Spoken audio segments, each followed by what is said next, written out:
Prendre maintenant la direction de La Rochelle où nous attend en duplex une libraire qui tient une librairie à La Tremblade. Bonjour Stéphanie. Bonjour. Stéphanie Charles, vous êtes libraire à l'Ancre et la Boussole, c'est à La Tremblade, pas très loin de Royan, pas très loin de Rochefort. Comme vous avez de la chance, c'est même juste en face de l'île d'Oléron.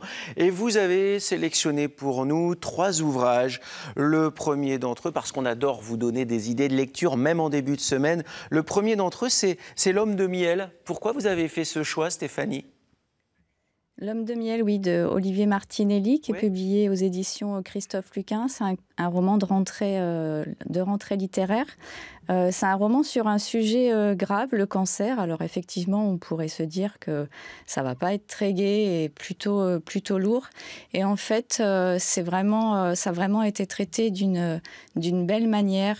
C'est un roman plein de qualificatifs, en fait. Il est à la fois poignant, sensible, léger, et vraiment, on a la vision en fait du personnage qui nous fait entrer dans le corps du malade avec ses souffrances, mais aussi ses souffrances physiques, mais aussi ses souffrances psychologiques. Bien sûr. On est face à la mort, à la fin de vie. Il se pose des questions, on s'en pose aussi. Il se pose des questions sur l'avenir de ses enfants, sur les réactions qu'ils vont pouvoir avoir, les émotions que lui ressent à la perspective de mourir. Et face à eux, donc en fait, c'est vraiment joli, c'est vraiment sensible, mais ça a été traité avec un léger trait d'humour. Ouais, avec donc, beaucoup de poésie. Ça s'appelle L'Homme miel, voilà. Parce que l'homme miel, miellome, et il a le sentiment d'avoir un corps de miel. Et c'est là, dans ce titre-là, on voit toute la poésie. Ça s'appelle L'Homme de miel. C'est Olivier Martinelli et c'est Christophe Luquin, éditeur, qui édite ce joli livre avec une couverture très discrète. Et c'est tout à fait symbolique de l'écriture que l'on retrouve à l'intérieur. Alors, tout autre chose, Stéphanie. Dans les forêts de Sibérie, c'est le deuxième choix qui est le vôtre aujourd'hui en tant que libraire de La Tremblade. Pour quelle raison ? Voilà, de Sylvain Tesson, qui est un écrivain voyageur.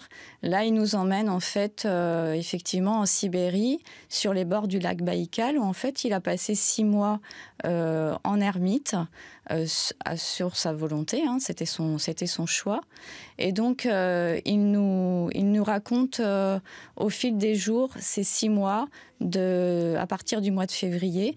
Donc là, en fait, on entre dans une nature un petit peu hostile, hein. On est en février, en Sibérie. On est face à la solitude. Oui, la Sibérie, c'est pas le pays le plus accueillant au monde. Hein, face à la nature, voilà, exactement. On a toute la rigueur de cette nature. Et donc on est emmené en fait avec lui sur les bords en fait de ce lac, au cœur de cette forêt. Il nous raconte tout ça. Et donc, Stéphanie, quelque chose qui est très important, je voudrais garder un tout petit peu de temps pour le dernier livre, c'est pour ça que je vous presse un tout petit peu, mais sur ce livre-là, sur Dans la forêt de Sibérie, il existe une version audio. C'est tellement important pour ceux qui ne peuvent plus lire pour des raisons de déficience visuelle ou tout simplement parce qu'ils sont aveugles. Il existe une version audio. Oui, de nombreux livres. Hein. Et effectivement, c'est vraiment de beaux ouvrages, même pour ceux qui sont en voiture et qui n'ont pas forcément le temps de lire. Hein, ça permet vraiment de... Oui, je suis tout à fait d'accord. Quand on a des longs trajets, eh bien, les livres audio sont une très belle solution. Et comme par hasard, les enfants ou les ados lâchent leur portable. J'ai constaté ça. Ils sont très vite embarqués dans les histoires. C'est super. Ouais. J'ai constaté ça. Alors, dernier choix de Narcisse Pelletier, La vraie histoire du sauvage blanc. Il faut nous raconter ce livre qui a reçu le prix Mémoire de la mer en 2017. Tout à fait, oui. C'est publié par les éditions élitistes, les éditions indépendantes bordelaises sur le thème du voyage. Ouais. Et donc là, on a vraiment la véritable histoire de ce jeune Vendéen qui est parti à 14 ans sur un bateau, qui l'a amené en fait jusqu'en Australie, sur la côte nord-est de l'Australie, où le bateau a échoué. Et là, il s'est retrouvé en fait à l'âge de 14 ans, abandonné, loin des siens. Et il a été recueilli par une famille aborigène, en fait, par une tribu, qui l'a élevé pendant 17 ans.